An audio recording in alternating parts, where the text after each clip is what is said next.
近排你哋係咪經常喺網上碌到話咩荔灣老城區有咩芳村坑口地鐵上蓋30-40萬就可以買一套複式公寓，仲係拎包一住大號裝修嘅呢？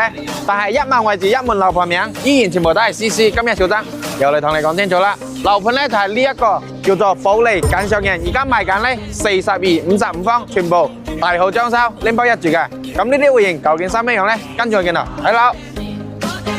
呢個咧就最靚仔嘅一個戶型，55方，仲係單邊位，然之後咧係可以通熱氣、通明火嘅。一樓咧仲做埋一個長輩房俾到你。咁呢啲咧就最啱嗰啲老人家養老住噶啦。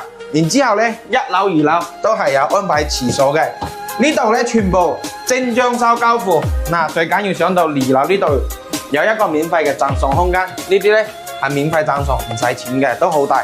2樓咧就做2間房啦，可以望一望。係咪？然之後旁邊咧仲有一個42方嘅細戶型，嗱，跟住我鏡頭繼續睇。總層高咧係19樓，然之後呢度4個電梯17戶，最緊要咧係冇門對門嘅，呢個走廊都非常之闊嘅。呢一套就42方嘅雙鎖匙設計，雙鎖匙咧一層自己住，一層出租都得，兩層出租租金咧去到3500到4000蚊一個月啊！嗱，然之後講翻呢度嘅地段啦，800米咧去到坑口地鐵站，然之後咧。保利大開發商，大號裝修，有陳權，有紅門，然之後咧拎包入住。如果話你對呢套樓咧都有興趣，評論區扣3個6，我打包發晒啲資料俾你。